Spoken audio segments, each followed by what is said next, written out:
I'm John Walsh, and I've dedicated my entire life to locking up the worst criminals. Since 1988, we've caught 1,191 fugitives. We're tracking down one of the most ruthless gangs of lawbreakers we've ever gone after, including several of the FBI's most wanted. And we've reunited dozens of missing children with their families. But the job continues, and this time, my son Callahan joins the fight. With your help, we're gonna put more low-life criminals behind bars, including these that you'll see tonight. Up first, help us catch the man who's suspected of murdering a beloved high school football coach. For the first time ever, we'll name the alleged killer who police are looking for. Next, when financial advisor Rodney Allen went missing, his friends and clients were concerned, but their concern should have been for themselves. And finally, we revisit one of the most gruesome homicides we've ever covered. Tamara Williams is wanted for killing and dismembering her boyfriend. And we have updated information from the last time we aired this case.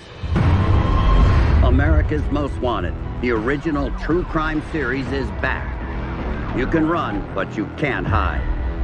Hello, everyone. I'm John Walsh. And I'm Callahan Walsh. And this is America's Most Wanted. You know, it's really great to be back. Tonight, we need your help again to find a brand new bunch of low-life fugitives. Since 1988, AMW has caught 1,191 suspected criminals, and it's our goal to get that number even higher. Our team of investigators, as well as local and state police and the FBI, are standing by to take your tips, so don't hesitate to call. I guarantee you can remain anonymous. Now let's get right to our first case. The senseless murder of a beloved high school football coach sent shockwaves through the city of Sacramento and beyond. Tonight, in an AMW exclusive, law enforcement is revealing the name and identity of his alleged murderer who has been on the run for over a year. This could be exactly what we need to catch this guy. Absolutely. Take a look.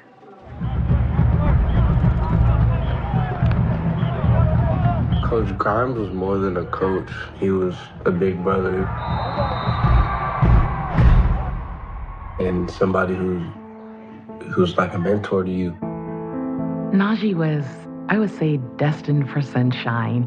When he was young, I used to take him out to play football. He loved sports.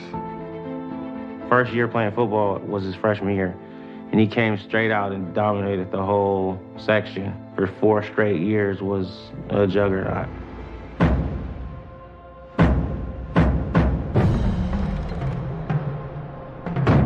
Najee was recruited by Boise State his senior year.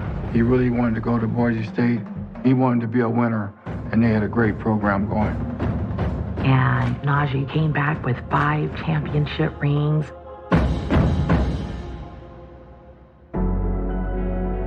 Najee was playing his last bowl game. He had tears in his eyes, and he said, "Mom, I'm 21 years old, and I feel like an old man. This is my last game." And then he started coaching at Inderkum, and once he got back out there on the same field that he had played on, that was a new chapter for him. Out on that field, brothers. A few years later, Najee had Ace, and that was a new chapter for him. My name is Ace. I am 6 years old. My dad taught me how to play football. Najee was very, very present in Ace's life. He wanted to inspire him. So he made sure that every day Ace felt his presence. You know, I don't want to, I'm sorry. I don't want to fall apart. But anyway,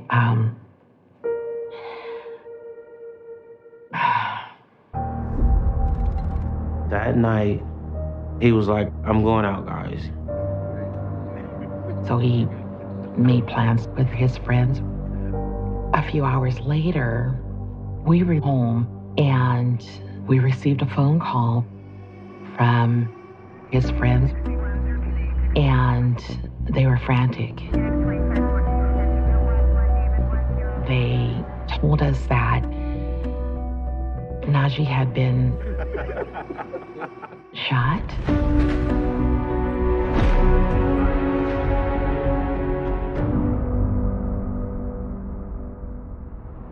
That night, all units responding. Our 911 dispatch center began receiving several calls regarding shots fired in the area.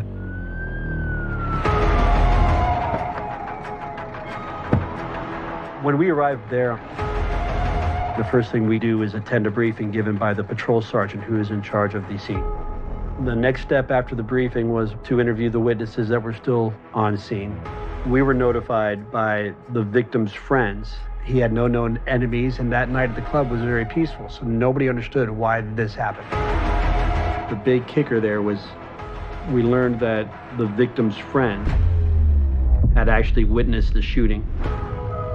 I've been told by witnesses that it might have been over something as meaningless as telling the suspect that his watch was fake. I hope there's a more meaningful motive. So far, it has not been revealed. Now, we're joined by Detective Scott Kreutz of the Sacramento PD. Thanks for being here. Thanks for having us. Absolutely. Now, this is the first time ever publicly releasing this information. Why do it on America's Most Wanted? America's Most Wanted is going to let us get his picture in front of as many people as possible so we can catch him. Absolutely. Do you know the suspect? Tajay Michael. Tajay Michael? Yes. That's the guy? Yes. Through eyewitness testimony and other electronic surveillance measures, I think he's the one who opened fire in front of a nightclub, struck and killed Najee Grimes. What does the public need to know about this creep? That he has complete disregard for the safety of others, struck his target and hit 4 other people. Didn't care, just fired away. And there was some information about a watch or an argument over a watch. Can you tell me more about that? Yes, earlier in the evening, it looked like the victim was taking a video that showed a bunch of subjects putting up their watches and showing off how expensive they were. And we were told that the argument might have been over the victim telling the suspect that his watch was fake. Because of an argument over a watch? Yes. Oh, unbelievable. I have a hard time believing it was so petty, but I've seen people killed for less. Well, thank you for being here. Thank you again. Let's hope our viewers hit a home run tonight and tell us where this lowlife is. Thank you. If you've seen Tajay Michael, call us at 866-AMW-TIPS or go to amwtips.com. Right now, there's no time to waste. When we come back, we reveal how authorities were able to pinpoint Tajay Michael as the alleged killer and where he may be located now. And Najee's parents are with us in the studio to talk about their son's tragic murder. Plus, Rodney Allen's clients and friends were devastated when he went missing. But turns out there was nothing friendly about him. And later, alarming footage of a midday mall robbery. A thief makes off with almost $11,000 of jewelry, and it's all caught on tape. Can you help us identify this dirtbag? Stay with us. We'll be right back.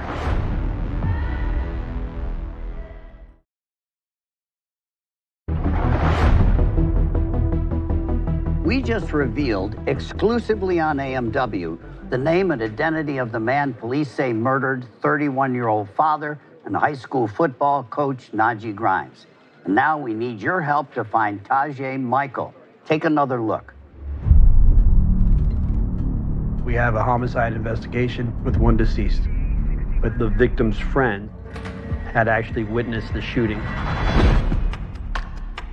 After the club got out, she said goodbye to the victim, and as she was walking away, she saw the suspect walk up to the victim and shoot him.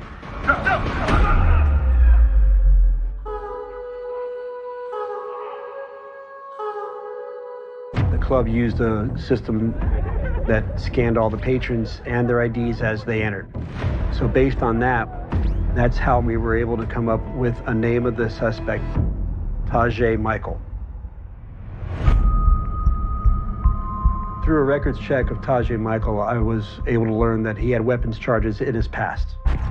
On July 5th, we were able to meet with our first main witness and show her a photo lineup, and she was able to select Tajay Michael and identified him as the shooter of Grimes. We We also discovered through the investigation that Tajay Michael left in a black Dodge. We found this black Dodge was located at this apartment in Torrance, California. Once we located the black Dodge, we made entry into this apartment complex. And unfortunately, we did not locate Tajay Michael at this apartment. We found multiple firearms, but after getting forensically examined, none of them were the weapon used during our shooting. He could still have the weapon on him. The investigation so far has led us to believe that Tajay Michael is in the Southern California area, being assisted in eluding police by his friends and family. At this time, the motive for this shooting is still unclear, so hopefully we can bring him to justice for Grimes' family. I would like Najee to be remembered for being a consequential person. He cared for others. No mother should have to go through this. Please, I beg, please. My cousin needs justice. His son needs peace, his mom needs peace. We all need peace. This is a loving family that really deserves justice, and the man who killed him deserves to be behind bars. Absolutely. Najee's parents, Deborah and Gregory, are here with us tonight. Thank you for joining us. Thank you so much for having us here. Well, I also want to thank you for coming here. We belong, unfortunately, to the same club, Horrible Club Parents of Murdered Children. Yes. So, can you tell us a little bit about him? Najee just touched so many hearts. He was just an awesome person. You know, from that day one, he was a star. He was a great leader. Tell me, how did you find out that he was killed? That was the most horrific night. We received a call. Najee's been shot. So by the time that we got to the hospital, he was still on the operating table. We didn't know the severity of it. And so the nurse came out and actually told us that he had died. I can't even tell you today how I got from point A to point B, but I remember being picked up by my husband off the sidewalk, and I had lost my voice. My vocal cords are still damaged today because I screamed Najee's name so much and so loud that I damaged them permanently. Wow. So, you know, get her, just stand up and let's go and get Ace, and, you know, we got to keep moving. Ace was just heartbroken and still is, but he's resilient, and he played on his father's football field. And he's got world-class grandparents. Oh, yes. Doing a great job. It's my understanding that you're trying to pass some legislature. Yes. Najee's Law. Yes. It holds nightclubs accountable for crimes that happen in that area, correct? Well, to this degree, what we are asking is that the nightclubs simply put walk-through metal detectors at the entrance. Keep the That's guns it. out. Absolutely. Guns, knives, brass knuckles, things that will help to ensure that other people are not victimized. Yeah, but you're doing what Reve and I tried to do, and we're still doing, is to make sure that he didn't die in vain. And thank you for your inspiration also. I want you to know that you and your wife, we saw how you handled everything just so graciously and so forth, and we knew that we wanted to do more than just cry on one another's shoulders. Well, you laid a groundwork here, so we're all going to know about Najee's Law now. Yes. So we're all going to put the pressure on Sacramento. There we go. Thank you to so do much. what they should be doing. Absolutely. And get Thank it you done so in much. his memory. Gregory, I got to ask you a question. Yes. Men take it a different way. So all I was thinking about was vengeance, and all that my wife was thinking about was to make sure Adam didn't die in vain. Yes. There you go. You go through that, don't you? As a yeah. dad, and you're thinking, I got to catch that bastard. No, yes. Right? Yes. Yeah, but you're doing what I did with these guys. Was that my wife and I celebrated the 6 years we had Adam. You're keeping his memory alive for Ace, aren't you? Yes, And showing him the absolutely. positive things. What a Most wonderful definitely. father. we're grateful that you guys are doing this show, and we believe this is going to be it here. Our prayers are with you. Thank you. And Thank you. I'm hoping to make that call that we got this dirt bag. Thank you. Bless. God bless you. Pay attention to the face on your screen. Last he was spotted, Tajay Michael weighed 200 pounds, standing 6 feet tall with brown hair and brown eyes. He's 29 years old and has several tattoos on his face, including a crown and the word shine, spelled S-H-Y-N-E, written in cursive above his right eye. He also has a broken heart near his left eye. Looking at the map, the crime was committed in Sacramento, but Michael's car was found a month after the murder in Torrance, which is just outside of Los Angeles. Police say he has a lot of family ties to LA, so he may still be in or around that area. If you see Tajay Michael, do not approach him. Call us at 866-AMW-TIPS or go to amwtips.com. Remember, you can run, but you can't hide. Coming up next, those who knew and loved Rodney Allen were stunned when he went missing, but the truth behind his disappearance shocked all of Boise. Later, we revisit a case where a possessive girlfriend is accused by police of the gruesome murder of her boyfriend, and she's still on the run today. And throughout the night, we'll be bringing you shocking crimes caught on camera from all across the country. This could be happening in your own hometown. Take a look at the first case. Cameras capturing a retail worker's worst nightmare in October at a Zales in the Gateway Mall near 65th and O Streets in Lincoln, Nebraska. Around 11:15 a.m., the suspect enters Zales, demanding the employee, who is off camera, open the glass cases containing jewelry worth hundreds of thousands of dollars. When they decline, the suspect takes a hammer and goes to town on a display case. The employee tries to stop him and is violently shoved to the ground. The suspect goes to another case to try again, and despite the employee's best efforts, managed to break this one open. And in mere seconds, grabs 11 pieces of jewelry, including 8 diamond bracelets and a necklace worth nearly $11,000. Not only did he rob the store, he caused over $3,000 worth of damage. The suspect is described as an 18 to 25-year-old male, standing 6 feet tall and weighing 150 pounds with brown hair. So, if you live in Lincoln, Nebraska, and know someone who's been selling diamond bracelets, or you recognize this man, call us or go to our site immediately.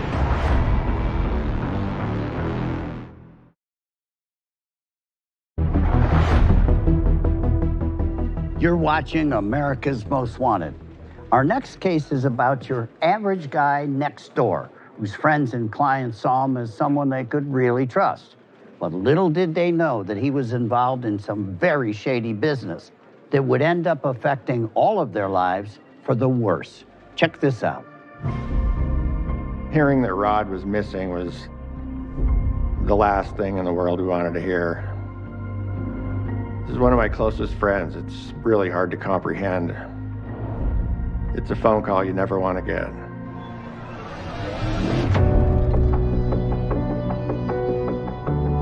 I knew Rod for years and golfed with him.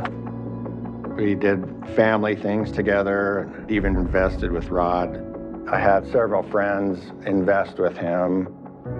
Rod was a friend. He was always available to meet in his office, always available to talk with us about what he would do for us with our investments. Rod was a pretty unassuming guy. I knew him playing golf, and he was my financial advisor. Instead of getting 6% of the bank, Rod's investment returns that I was seeing were 18, 20, 25%.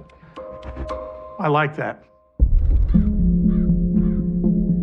Rodney began his day like most other days. Occasionally he would ride his bike to work, but not that morning. That morning he drove his pickup. Later that evening, when he did not come home from work, Rodney's wife had contacted police to report him as a missing person. We were really worried about Rod and just really, truly concerned about what was going on with him and where he could be. Rodney's wife and his friends then contact OnStar looking for the vehicle. Got the GPS coordinates, and then my wife's friends and I drove out looking for Rod's truck. The camper shell was unlocked.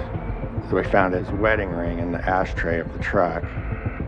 My wife, Melissa, thought he left the wedding ring in the ashtray as like a goodbye. Once the vehicle was located by Rodney's friends, they left him a note indicating how concerned they were about his well-being at that time. I learned that approximately a year before this, he had lost his brother to suicide, and then in January, he had lost his mother. Based on the OnStar, Rodney was down there all night driving in circles. To me, that indicates that he's most likely contemplating suicide. Rodney's wife later noticed that taken from the safe was his handgun, his passport, and some cash. Rodney may have been defrauding his friends and family of large sums of money. Out of the blue, we get an email from the Department of Finance saying that they were investigating Rod. They were unable to contact him, so they were asking us for documentation of all of our involvement with Rod. At that point, we were afraid that we were going to lose all of our money. We had invested close to $700,000 with Rod. Monty and Brenda contacted the FBI office. When I took the investor statements, they were high-risk investments. The returns were never a negative. They were always a positive, and those were serious red flags. I'm thinking Rodney Allen's disappearance is probably more than just a missing person. But the Rodney Allen case was a significant investment fraud of over $7 million, the largest investment fraud I have worked in the state of Idaho. I went from poor Rod to you son of a bitch, I'm gonna find you. Now, we still have a lot more to learn about this story, but investment fraud's a growing problem for Americans. Exactly. In fact, over 100,000 Americans were subject to investment fraud in 2022, losing over $8 billion. Rodney Allen was showing his clients, who were mostly his friends or friends of friends, insane returns on their money, but none of it was real. After the break, the main questions still remain. Where was Rodney Allen? And more importantly, where was all of their money?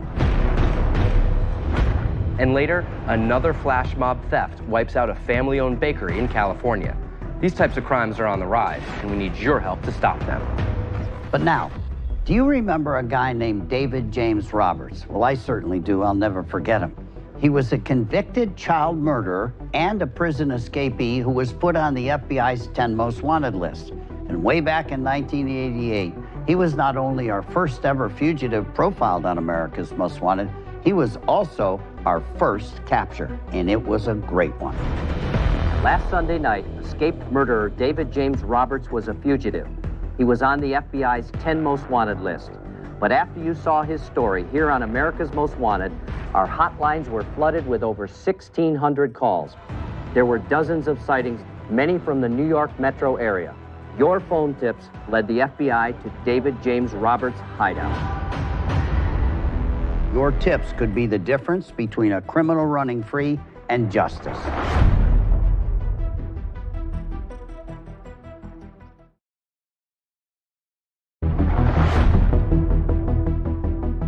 Welcome back to America's Most Wanted.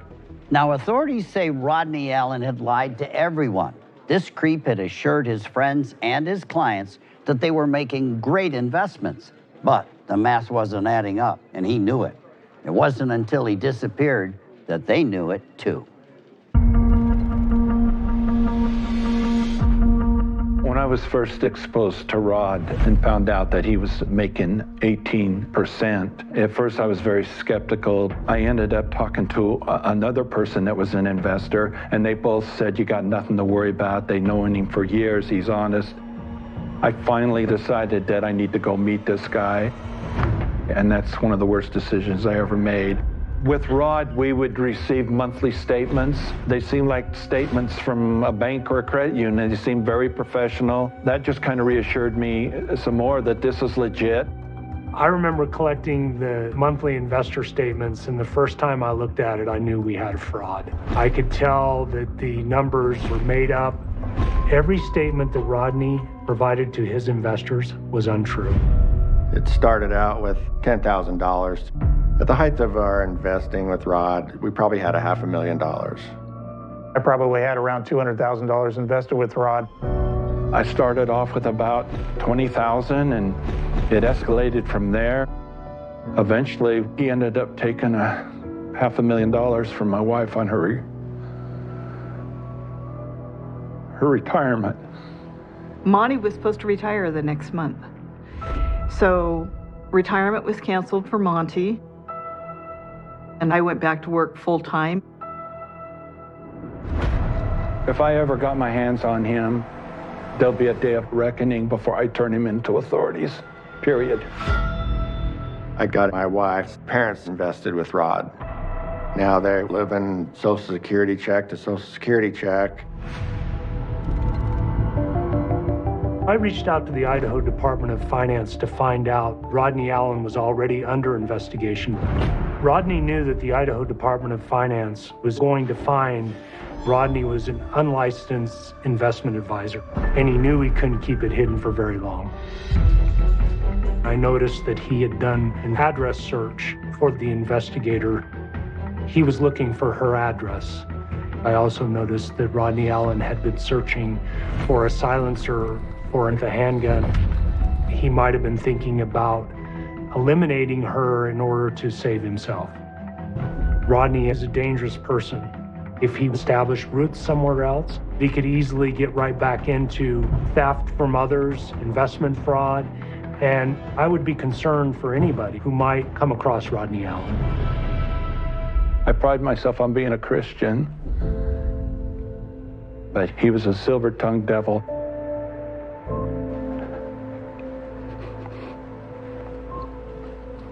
And Christians are supposed to forgive. And I'm not quite at that point in my life, but I hope someday that I'm able to forgive him. You know, millions of Americans have been victims of financial crimes. It's a growing problem. Two investors and friends of Rodney Allen are here, Brenda and Monty Bell. Thank you for being with us tonight. Thanks for having us. Now, Monty, you invested a lot of money with this guy. How has that changed your life?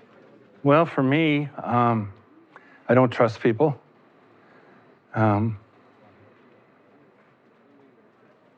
Not sure I trust myself anymore, you know? I think about him every day. And Brenda, you put a lot of trust in this guy. How has that changed the way you look at other people now? I grew up with the basic edict that you trust folks. You do unto them as you expect them to do unto you. So as a result of this, I'm just not as open as I once was. Here you are, supposed to be retiring, enjoying that sunny beach, right? And now you have to go back to work, all because of this guy. Well, it makes me angry. I had one more month to retire. I already had my papers. And I worked for about another 5 years to make up for what had happened. And Brenda went back to work. She was retired. What would you say to somebody else out there to make sure that they don't make the same mistake? I would really urge people to do their due diligence. If it's sounding too good, it probably is not true, and you need to research. Call the Department of Finance. And just because they send you monthly statements, it doesn't mean it's true. Well, thank you both for being here. We are absolutely going to help catch this guy. I know it. Thank you. Thank you. Dad, back to you. Thanks, Cal. And remember, Rodney Allen has done this before, and he could be doing it again. He was reported missing on April 20th, 2017 in Boise, Idaho, and there have been 0 sightings since. We were told he asked someone about crossing the border before he went missing. So due to its proximity to Idaho, Canada is also a possibility. Rodney Allen is wanted for wire fraud. Authorities think he could be using his carpentry skills to help him. When he was last seen, he weighed 185 pounds with gray hair and brown eyes. He's 6 feet tall, and now he's 71 years old. If you live in or around Boise, Idaho, and you've seen Rodney Allen or have any details about this case, please call us at 866-AMW-TIPS or go to amwtips.com. Next, we revisit one of the grisliest murders we've covered on AMW. Can you help us find Tamara Williams, the fugitive who police suspect is responsible for the murder and dismemberment of David Carter? But first, here's another local crime alert. This is highly disturbing footage from a hate crime that took place on a Metro bus in St. Louis last spring. The suspect boards the bus at Chippewa and Grand around 3:30 p.m. on April 13th and heads to the back of the bus. He then begins talking to the victim, a transgender woman. The other passengers' images, including the victim, are blurred for their safety. Once the suspect realizes the victim is transgendered, he begins to assault her unprovoked, hitting her brutally and repeatedly over and over again, before pulling out a gun and pointing it at her. He eventually stops and exits the bus, leaving the victim bloodied and bruised. In December, the FBI announced a reward of up to $10,000 for any information leading to the arrest of the suspect, who's described as a black male wearing dark sunglasses, a black beanie, and a neon green shirt, with a very distinguishable scar on his right forearm. He's still at large and should be considered armed and very, very dangerous. If you recognize this man, call us at 866-AMW-TIPS or go to amwtips.com and send us your information. And remember, we guarantee that you can remain anonymous.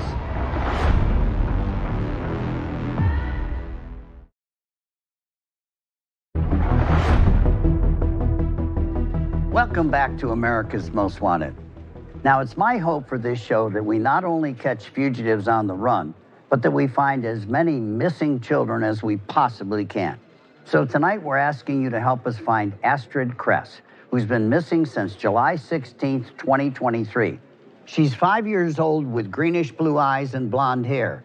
And at the time she was last seen in Scottsdale, Arizona, she weighed 45 pounds and was 42 inches tall. Astrid's family tells us that she may be in the city of Fremont, or Dallas, Texas, or Portland, Oregon. So, if you've seen Astrid Kress, please call us at 866-AMW-TIPS or go to amwtips.com. We don't need to know who you are or where you are. We just really need your tips to find this little girl. Cal? Now this next fugitive is wanted for a case that we've covered on this show, and it's especially heinous. Tonight, we're bringing it back because in September of 2023, the U.S. Marshals elevated Tamara Williams to their 15 most wanted fugitives and increased the reward for any information that leads to her arrest to $25,000. She's wanted for the brutal murder of David Carter, who went missing in 2018.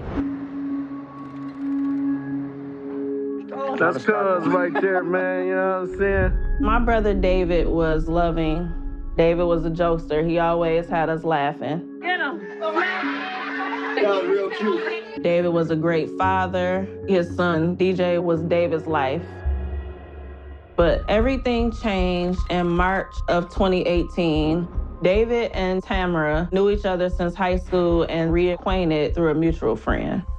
I knew she wasn't gonna be good for my brother. Tammy was obsessive. She wanted David all to herself. Tamara and David weren't together long, just a few months before they were moving in together, and then it wasn't too long after that the relationship seemed to unravel. Tamara Williams was quite territorial when it came to David. She was very into this relationship, maybe more into this relationship than David was. If she couldn't have David, nobody could. My nephew, DJ, had decided to go to my brother's apartment to check on his dad. He saw Tamara coming out of the apartment with garbage bags. When Tamara gets back, DJ asked her where his dad was. Tammy said he was out taking a walk. I decided to check David's apartment, and I called my dad because I could tell that something was definitely going on. When I walked into David's bedroom, we found empty peroxide and the big red stain. Across the bed, I saw the bullet hole in the door, and that's when I realized this is a crime scene. You know, we have to get out. My brother was missing, and Tammy did not come to help us look for David, which was strange. She was always with my brother. Days go by with no sign of David, and then we get this news report out of Ohio. Routine grass cutting along Interstate 75 led to the discovery of human remains. They send the human remains out for DNA testing. The DNA comes back. It's determined that these are the remains of David Carter. At this point, Tamara is definitely a person of interest. And it wasn't too long before she was actually in police custody. Tamara Williams denies any involvement in the disappearance of David Carter. Police have confirmed the remains of David's body, but they're missing one piece of very crucial evidence. They need his head to determine the cause of death. They also don't have a murder weapon. The prosecutor doesn't believe there's enough evidence to charge Tamara Williams. So she disappears.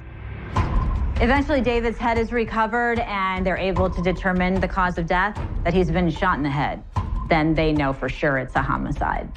It's believed Tamara planned all this. She did this in cold blood. The next day, she dismembers the body and dumps the remains along I-75. In October of 2018, Tamara Williams boarded a train bound for New York. She stayed in a hotel called the Neptune Hotel. The next morning, she walked out and was never seen again. Now, David's son, DJ Carter, is here. We're glad to have you. Thank you. Thank you so All much. right. Tell me about that day when he said he was sick. You showed up to his apartment unannounced. Yeah. Did she seem like she was acting strange? Yeah, it's just thinking about it, it's like she was trying to hide something, trying to get away with something. It seems like everybody knew it was her. She was the last person there. Yeah. How do you deal with that? When they brought her in, I was excited. Whole family was excited because they got her. Like, this is it. We finally got our justice. We know all that. And but after they let her go, we were like confused. After that, she just disappeared. You got one thing figured out. Lots of murders drop off, but you've kept this going. You're strong. Your dad trained you to be that way, and you are. You're still looking for his killer. Right. Because you're strong, and I'll tell you, he's proud of you. You're about to graduate from college. What does it feel like not having your father there for those big life moments? I think about it all the time. It does hurt, but I mostly just think about that, He's proud of me. He was a big sports guy. He played basketball growing up. I played basketball, but I'm not good at basketball at all. Me neither. Yeah, I feel you. So they put me in football when I was 8 years old.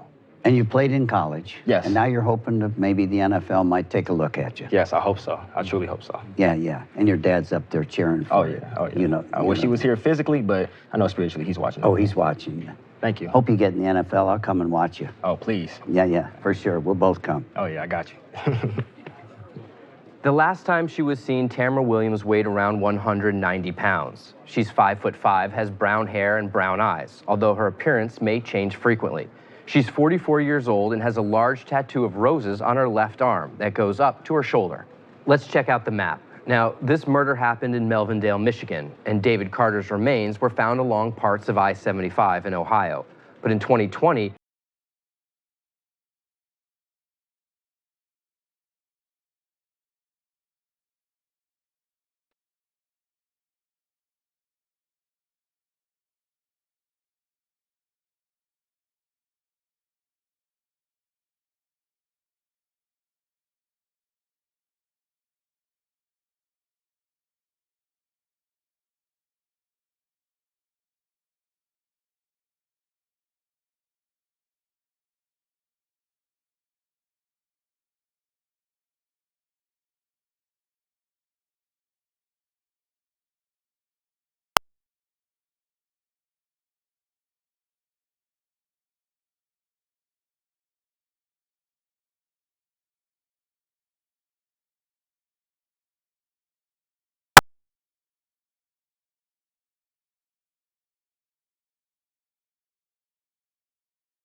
I'm John Walsh, and I've dedicated my entire life to locking up the worst criminals.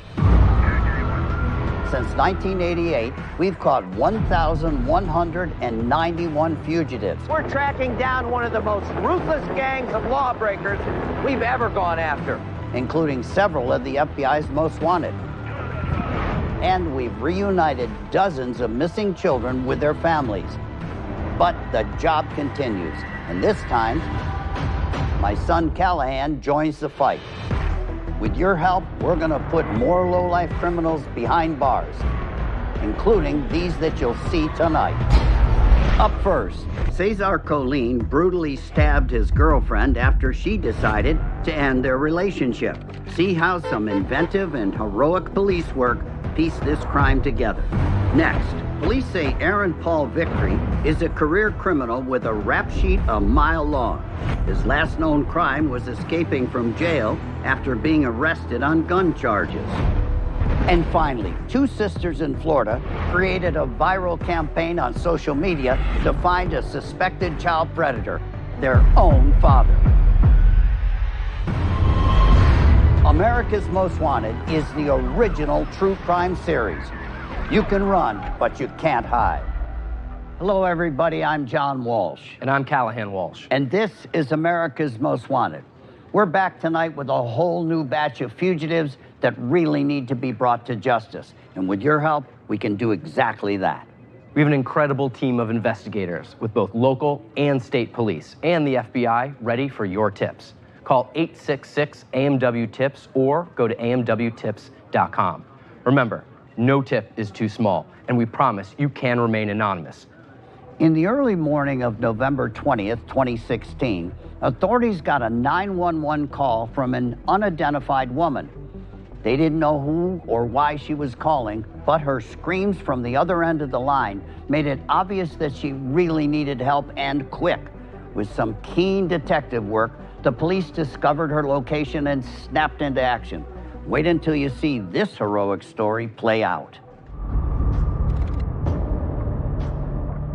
I've been in policing a long time, almost 30 years.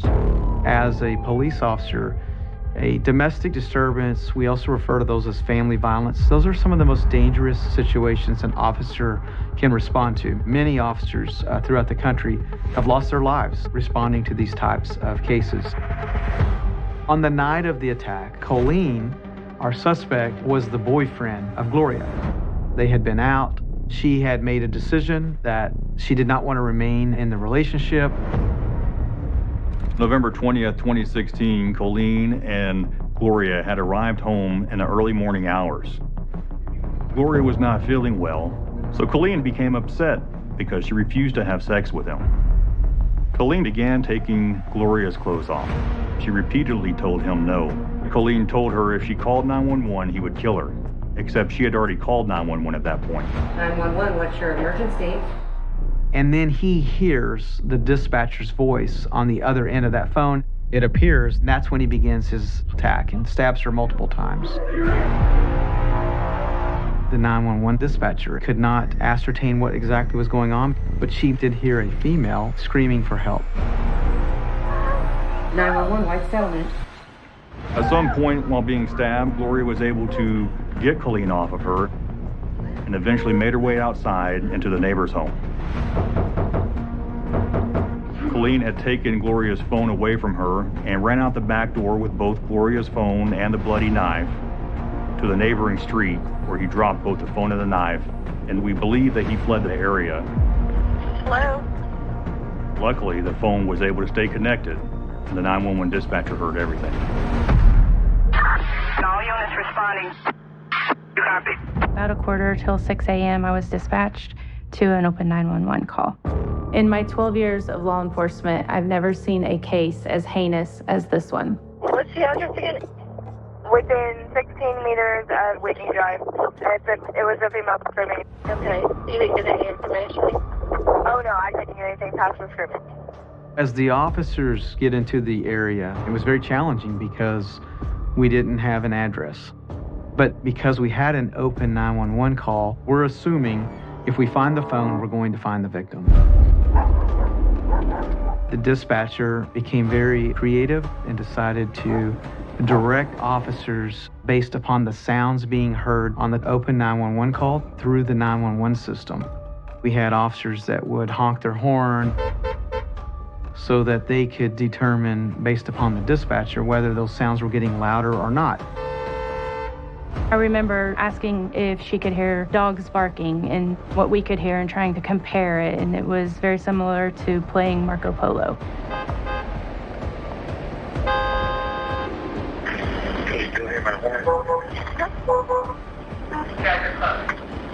As they got closer, those sounds were getting louder, and the officers were getting closer to where we believe the victim may be.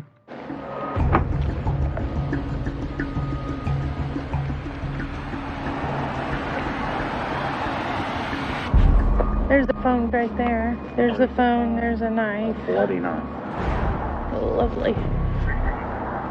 So now that the officers have the phone, the knife that are both covered in blood, the questions on officers' mind at this time is, where is the victim and where's the attacker? When we respond to domestic violence calls, dispatch checks what we call a premise history. So the dispatcher started checking the area where the phone was pinging, and that led us to this location which had 2 prior domestics.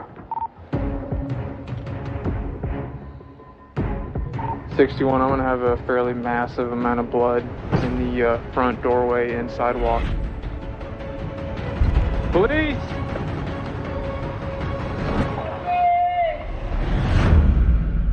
Now, those police officers and the 911 operator were really quick on their feet. It goes to show you what they're willing to do to save a life. Yeah, when you dial 911, it doesn't send a pin of your exact location to authorities. The information that a 911 dispatcher receives can place you anywhere from 50 to 300 yards away from where you actually are. And 300 yards is about 3 football fields, which is a pretty big difference, especially in an emergency. Now, when we returned, the police had found the victim's cell phone, but could they find the victim? We'll talk to 2 of the sergeants on duty that night. Plus, convicted criminal Aaron Paul Victory had managed to escape out of state prison not once, but twice. And in 2017, he was behind bars again and was about to escape for the 3rd time. And later, a pair of brazen thieves break into a used car dealership, stealing 2 cars worth tens of thousands of dollars from this family-owned business. Now, stay with us. We'll be right back.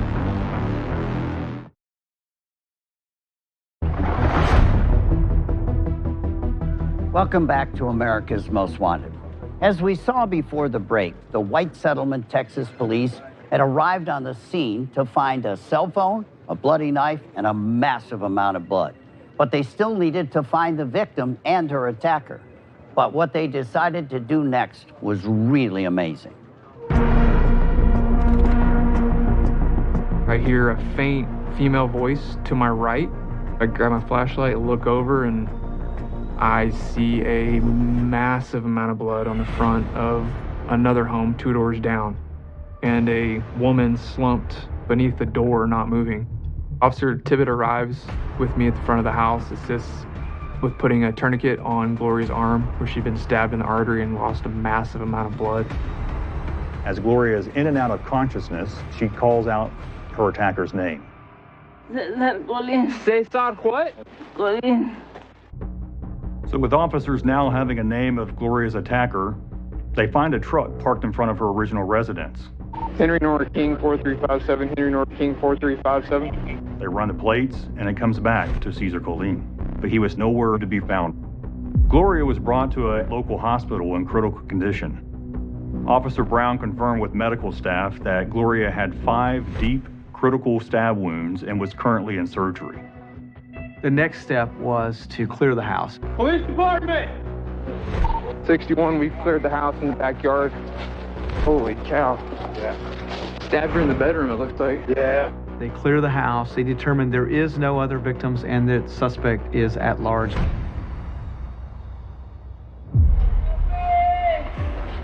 The good news in this case is that she made a full recovery. The fact that our 911 dispatcher worked with our team of officers to direct them to the phone, which was found in only a few minutes within a 1-mile radius, is what saved Gloria's life. Stay with Gloria, okay? Unfortunately, we were never able to find where the suspect was located. Investigators believe that the fugitive escaped back to Mexico based on several interviews with the victim, people that knew Cesar. There's a level of frustration that creeps in on calls like this because he's still out there. We absolutely believe the suspect is still very dangerous. And so that's why it's so important that we get extra eyes and ears on this case. We asked viewers to look at the photographs that we have at the time. We are really optimistic that somebody knows something that can lead us to Cesar Colin. Do the right thing and give us the call that we need so that we can bring justice to Gloria. It was the clever thinking of that 911 dispatcher and the White Settlement Police that saved that victim's life. Two of the sergeants that were on duty are here with us tonight, Sergeant Lana Cook and Sergeant John Banner. Great to have you guys here. Thank you for having us. This is a story with a happy ending, but not such a happy start. You know how urgent it is to find this lady. What are you thinking about while all this is happening? We see a massive amount of blood. A 911 call had come in. I've got a horribly injured woman, and we don't know if the suspect is around us, if he's in the area. Are there any other victims inside the house? And what more resources we can get on scene to get it figured out. Now you're thinking all the calculating stuff. What were you thinking emotionally? We don't know where this person is, and it can be frightful not knowing what you're going to enter, what you're going to see, what you're going to find. The tragedy of what, might have a very bad ending. Yes, exactly. Domestic violence is a very serious situation to be in, and it only gets worse. Once it begins, it does not stop, and these guys are cowards for what they do. Real cowards. People say, oh, it's just an argument between the boyfriend, girlfriend, and it's not. It's very violent for the responding cops, isn't it? Yes, sir. It's full of emotion and super unpredictable. It's also one of the most common calls that we go to. So you risk your life every day you roll out. And what would it mean to you guys, the 911 operator, and especially to the victim who is still looking over her shoulder? If we caught this guy, what would that mean to all you guys?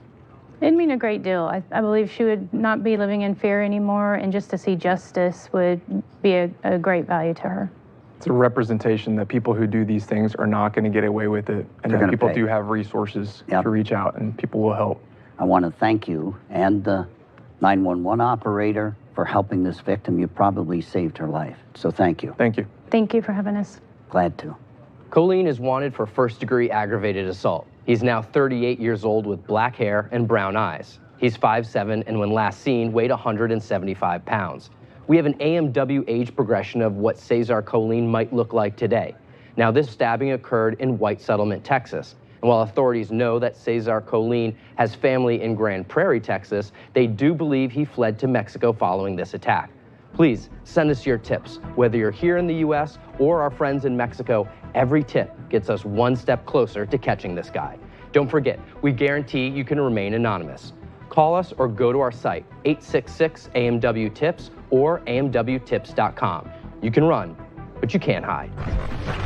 Next up, Aaron Paul Victory, a convicted career criminal with a really long list of priors, including not one, not two, but 3 charges for escaping imprisonment. Now we need your help to catch him.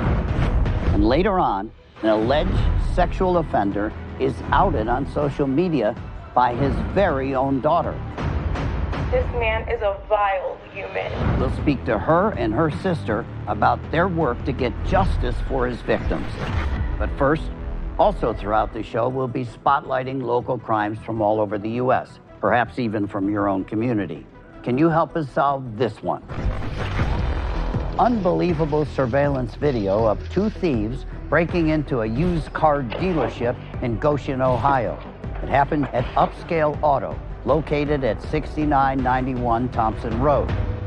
Watch as one of the suspects seems to be on a cell phone call, and we're about to find out who's on the other end of the line. But first, the suspect sneaks around the back of the dealership, spots his literal window to opportunity, and breaks it, ripping out the blinds. The second suspect shows up, and suspect 1 jumps in the window, squeezes his way through, and grabs numerous car keys off the rack, handing them off to his dirtbag buddy who's waiting outside. These two creeps managed to steal 2 BMWs, a 2013 BMW 5 Series and a 2014 4 Series, worth tens of thousands of dollars from this family-owned small business. So if you know anything about this incident or recognize these suspects, please contact us immediately, 866-AMW-TIPS or amwtips.com.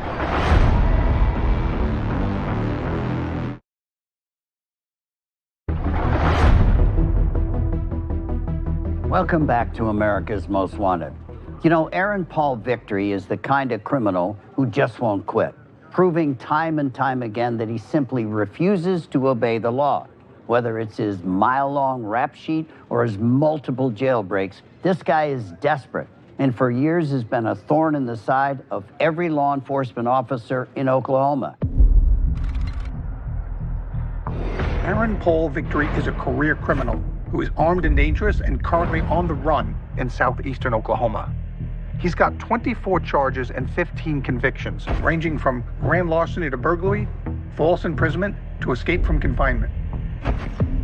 The rough and tough life of Aaron Victory could be accumulated back to his father. You didn't mess with Johnny Victory. Back in 1987, Aaron Victory was a small child, hid back behind the couch when Johnny Victory was murdered. I'm sure it did play some role in his mental state throughout his life. And it wouldn't be long before Victory began his life of crime. Back in 2006, while serving a sentence for grand larceny, Aaron Paul Victory escaped from prison while picking up trash. This wasn't the last time Victory would defy the law. He actually committed more crimes in the years to come, including gun charges, eluding a police officer, and escaping from jail a second time in 2012. On the morning of December 27, 2016, 911, what's your emergency? Aaron Paul Victory committed a residential burglary. Responding officers, Sheriff Park and Inspector Epley, catch a lucky break when they see 2 men acting suspicious near the crime scene. On the way there, this pickup pulls out. There were 2 male subjects in it, and it just kept glaring at us. I turned on my lights, and at that point, they just took off.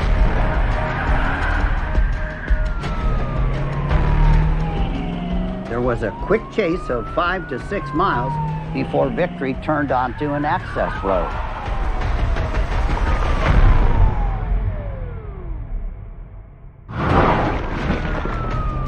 And the chase continued.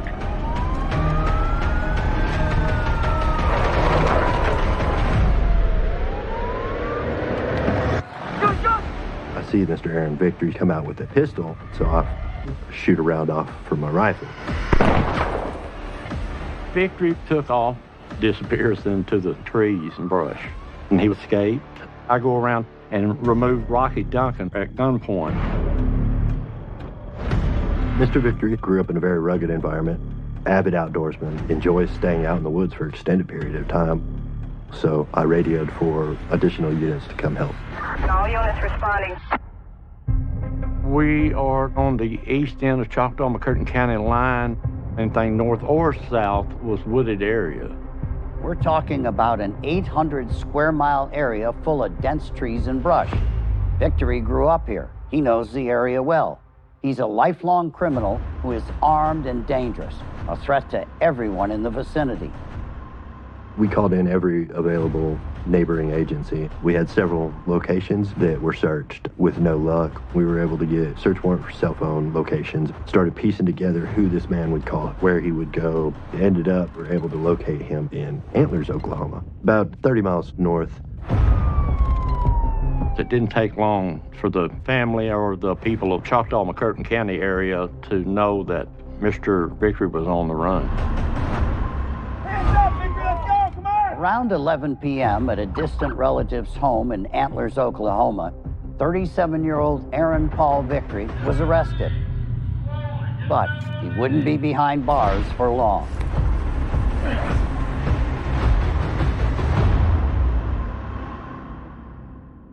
You can't deny that Victory was a smart guy and has spent his whole life in and out of the system. But I'll tell you, Cal, these guys will do anything to get out of prison. Think about Alcatraz. Way back in '62, those guys made fake heads out of paper mache to trick the guards so they could make a run for it.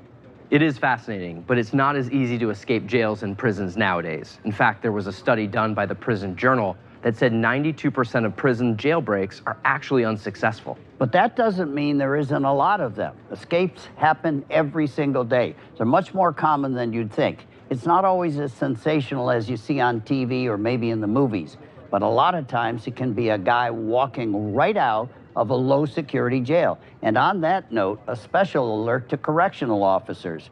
We found several of America's most wanted fugitives because of you. Victory could be easily incarcerated right now under an alias, so be on the lookout. When we come back, we'll learn more about Victory's next skillful escape and speak to a survivalist to give you the information you'll need to look out for him. And later, a 67-year-old Vietnam vet is robbed of his entire life savings in the middle of the night. Can you help us catch the men behind it? But right now, it's time for another look back at the AMW vault and one of my all-time favorite captures, John List. This absolute monster killed his entire family and was on the run for over 18 years until we featured him right here on America's Most Wanted. Watch this. To many, John List was a most unlikely murder suspect. He was a college-educated accountant and a father of 3 who taught Sunday school. But when List lost his job and he couldn't pay the bills, family pressures started piling up. On November 9th, 1971, he systematically executed his entire family, his wife, his 3 children, and his own mother. For 18 years, the police had no idea where he was. We decided to try something that had never been done. We asked forensic sculptor Frank Bender to create a bust of what an elderly John List might look like. On May 21st, 1989, we aired the gruesome story of John List. And after 18 years on the run, you caught List in just 11 days. The bust was a perfect match. And with your help tonight, I know we can bust even more of these lowlifes. Stay with us. We'll be right back.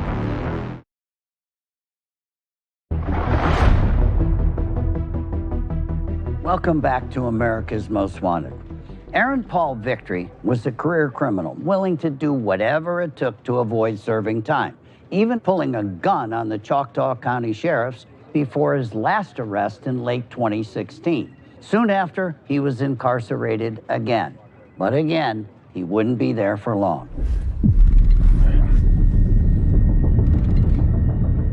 A few months after being arrested, on February 17th of 2017, a federal warrant was issued for Victory for being a felon in possession of a firearm and possessing a stolen firearm. Victory pled guilty in federal court. Then on May 10th, 2017, Victory was extradited back to Choctaw County, where he was charged with the initial state crimes of second-degree burglary and grand larceny in Choctaw County District Court. But unfortunately, the jail's dorm was no match for Victory. He was able to etch out the sealant in the glass, and then he was able to squeeze through, it wasn't 10 inches wide, into a recreational area. He tore up sheets, which he tied in knots and used as a makeshift rope. There was actually an old school lunchroom table. So Mr. Victory flipped it up on its end and used the seats to climb up. There was a box that had Christmas lights. So Mr. Victory took those lights and was able to throw them up and get it hooked around one of the bars. And it was just strong enough, he was able to crawl up and went right through a 30-foot tall skylight. Aaron Paul Victory has proven to be resourceful, clever, and agile, but also extremely dangerous. and he's willing to do anything to survive.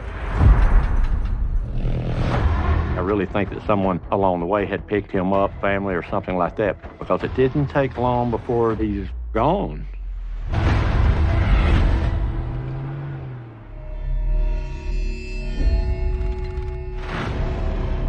U.S. Marshals were on site in Choctaw County trying to run down leads, but Victory has almost 40 years of knowledge of that area. We have reason to believe that Victory is hiding out on tribal land in Oklahoma, living off the land and probably getting help from family and friends.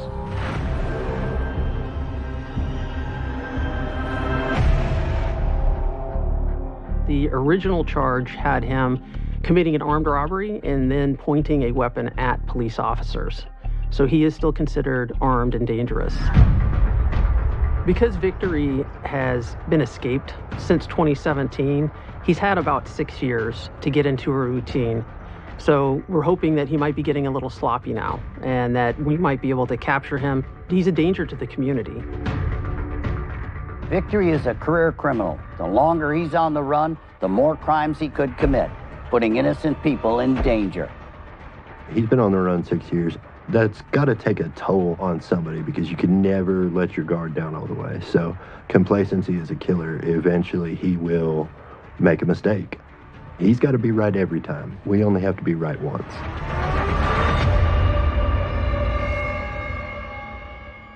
We're now joined by backcountry skills expert Craig Cottle. Thanks for being here, Craig. Yeah, pleasure to be here. I hope to learn a lot from you. Okay, what do you teach people? I teach people how to be in the outdoors safely and how to do survival and tracking. Victory had 15 prior convictions and did spend time in prison. What are some of the parallels between prison life and staying alive out in the wild? Well, I think the big thing is problem solving, critical thinking. He's already demonstrated that he knows how to solve problems with minimal resources. That's survival at its best right there. Mm-hmm. How long do you think he could be out there alone? I spent 30 days in the woods with nothing but a knife. And the second time I did it, I nearly starved to death. Yeah. It's going to be difficult for him to live off the land like we have this romantic version that people can do that. No. It's nearly impossible without extensive training or support from others. You've been in many areas like this. I have. Some of the guys I've profiled stayed out there a long time by breaking into cabins with eating canned food or good bottled water in there. Are there enough cabins around in that area or campsites? It seems like every time a news story like this happens where somebody's been living off the land, they've been doing exactly that. They've actually been taking supplies, stealing supplies, or being supported by other people with supplies to make it happen. Right. Let's say he is existing out there alone. What are some of the public places where he might be spotted? Behind a restaurant, behind a convenience store, in the bathroom of a convenience store, anywhere where he can go and get clean water. Right. Where he can go find the food. Food is not necessarily a survival need real quickly, but we all want it rather quickly because we're used to eating on a daily basis. So he'll be going to places like that to find food and water. I know several guys we've hunted down in the wilderness. They usually came in, they were starving or they were sick. That's how we caught them. We as a species need the same thing. All of us need the same thing. He needs safety and security, shelter, water, and food. Whether he finds that in the environment or whether he gets that support from an urban or suburban area is going to be up to him. Well, thanks for being with us. Thank you for all the letting me tips. be here. Absolutely. I hope our viewers can take your advice and keep their eyes peeled for this dirtbag. Aaron Paul Victory is 6 feet 2 inches tall with brown hair and brown eyes. When he was last seen, Victory weighed around 200 pounds. Victory is now 45 years old and heavily tattooed.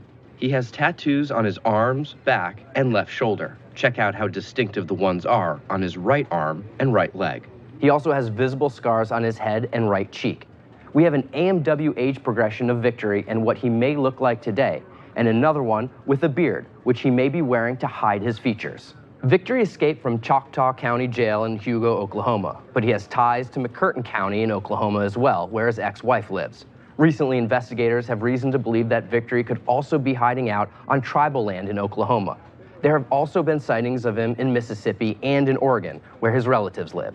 Do not approach Aaron Paul Victory if you see him. Instead, please call us or go to our site immediately, 866-AMW-TIPS or at amwtips.com. You can always remain anonymous.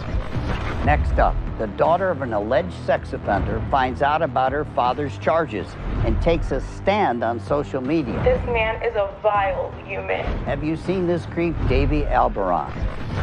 But now, We need your help to solve this crime alert. Heartbreaking footage of a robbery that took place at an elderly veteran and his bedridden wife's home in Sacramento earlier this month. Around 1 a.m., two masked gunmen kick in Marine Vietnam vet Marlon Harris's door on the 6600 block of Pomegranate Avenue with their firearms drawn. These dirtbags know right where they're going, Harris's bedroom, to grab a safe containing his entire life savings. They make him kneel on the ground with his hands up and a gun pointed at his head so that they can grab the safe, containing over $36,000 in cash. Every penny that Harris and his wife had saved and were going to use to pay for their extensive health care bills. It's the healthcare workers, a rotating staff of caregivers, according to Harris, who were the only ones outside of him and his wife that knew about the safe. Now take another good look at them. One of the suspects appears to have a tattoo on his arm. Look familiar? If you know anything about this horrible burglary or live in the Sacramento area and recognize these men or their voices, call us or send us your tips immediately.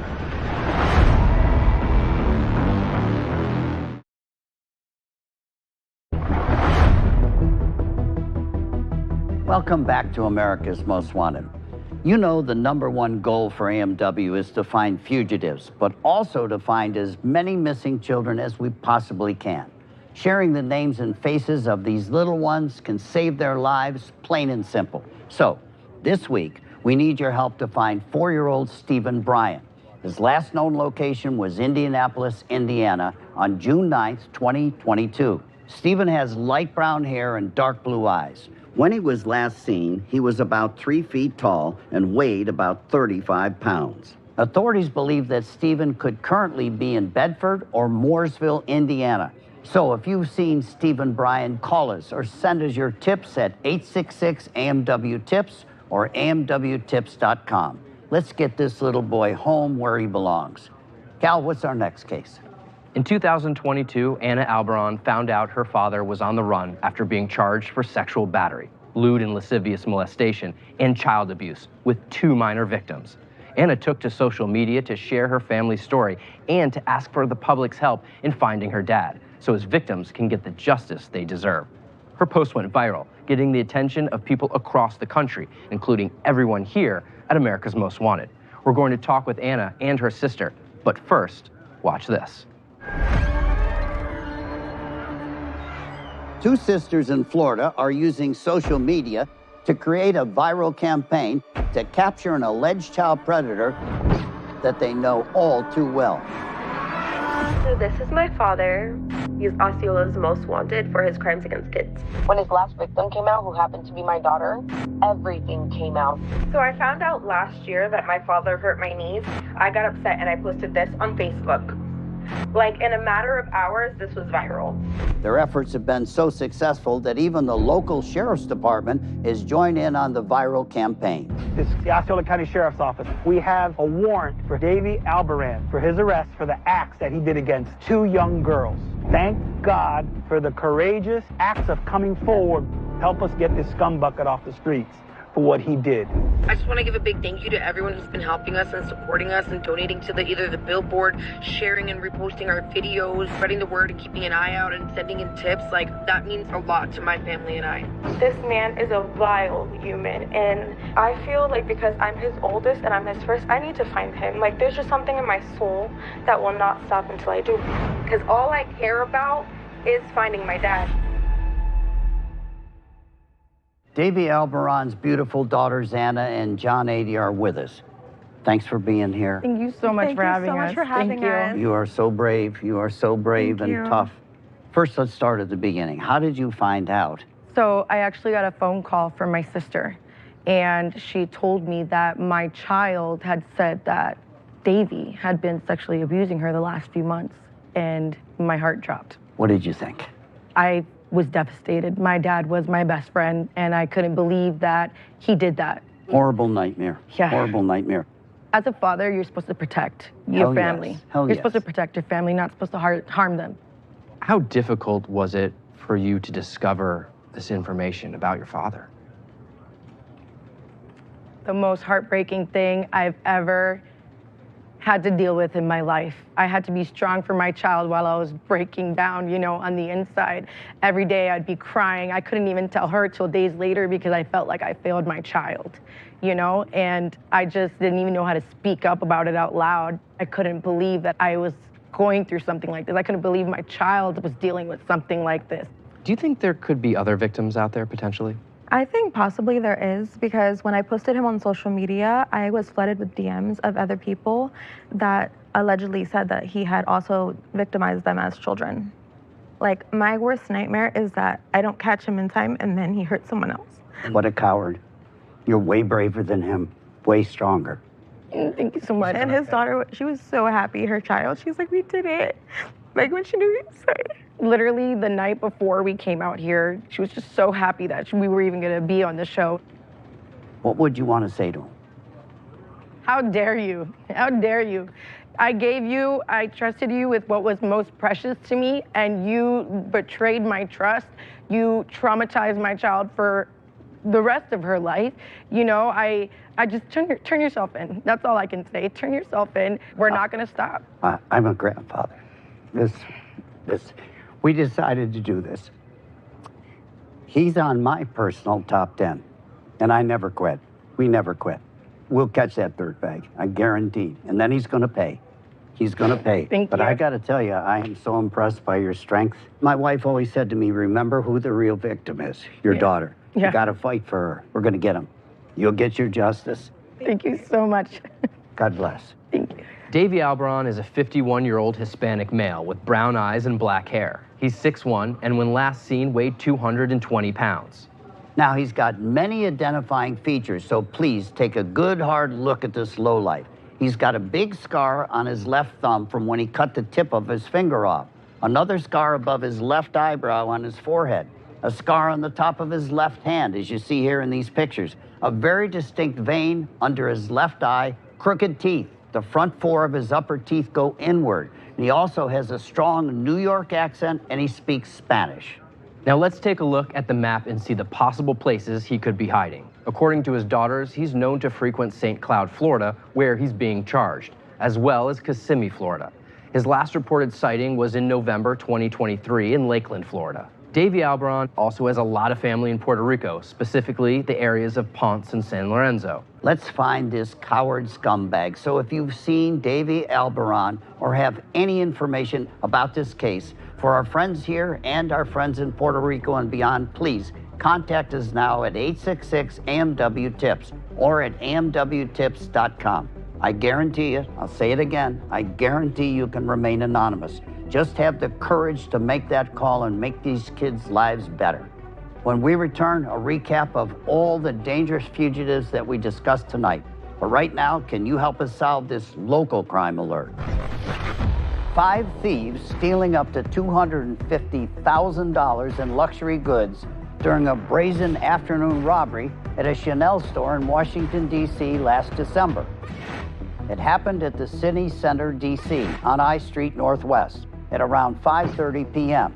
Here are the suspects entering the store from all different directions. 2 were dropped off by this white sedan, possibly a Mercedes. One of the men is carrying a fire extinguisher, which he uses to spray an armed security officer on duty. As they make their way in, the suspects ransack the shelves, grabbing as many handbags as they can. The suspects then flee the scene, but surveillance captured a clear image of one of them. Look familiar? Then do the right thing and contact us immediately. 866-AMW-TIPS or amwtips.com. Remember, you can run, but you can't hide.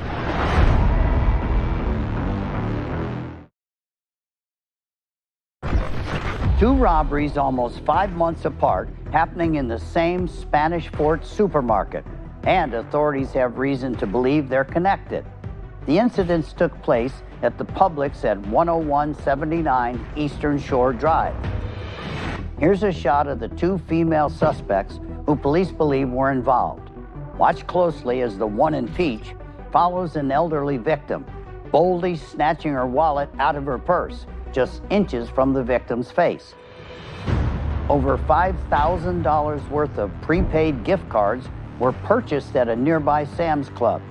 And the shady suspects are at it again, just weeks ago on January 20th around 10:40 a.m. This time it's 2 females and 1 male suspect. They walk close to the victim, and while the male suspect distracts her, the other goes for her wallet. This time, charging the victim's credit card for over $2,000. Police believe this woman was part of both incidents, but that all of the suspects are part of a larger ring of thieves in the area. So if any of these dirtbags look familiar, call us or go to our site right now. Now, if you know anything about any of the fugitives you've seen tonight, please have the courage to do the right thing and contact us immediately. Cesar Colleen is now 38 years old with black hair and brown eyes. He's 5'7", and when last seen about 175 pounds. He's wanted for first-degree aggravated assault and is considered extremely dangerous. Authorities believe he fled to Mexico, but he still could be somewhere in Texas. Aaron Paul Victory escaped the Choctaw County Jail in Hugo, Oklahoma in 2017. He's 6'2" with brown hair and brown eyes. When he was last seen, Victory weighed around 200 pounds. He's now 45 years old. He not only has visible scars on his head and right cheek, he's also heavily tattooed. He has tattoos on his arms, back, and left shoulder. Check out how distinctive the ones are on his right arm and right leg. He's considered armed and very dangerous. Davy Albaran is a 51-year-old Hispanic male with brown eyes and black hair. He's 6'1", and when last seen, weighed 220 pounds. His last known location was Lakeland, Florida. He's got many identifying features: a big scar on his left thumb, another scar above his left eyebrow on his forehead, a scar on the top of his left hand, a very distinct vein under his left eye that is always visible. His top 4 teeth are angled inward, and he has a strong New York accent and speaks fluent Spanish. These guys really aren't anyone to mess with. If you see them, do not approach them. Call us or go to our site now, 866-AMW-TIPS or amwtips.com. There's no time to waste. Please, if you know something, give us that call. Coming up next week, the mysterious disappearance of a Michigan man left his friends and family desperately looking for him and looking for answers. The victim's body and the suspect are still nowhere to be found, over 20 years later. On an all-new America's Most Wanted next week, we dive into this cold case with up and vanished podcaster Payne Lindsay in studio to try to bring this victim the justice he so deserves. I'm Callahan Walsh. And I'm John Walsh. And thank you so much for watching. And remember, please, you can make a difference. Good job tonight.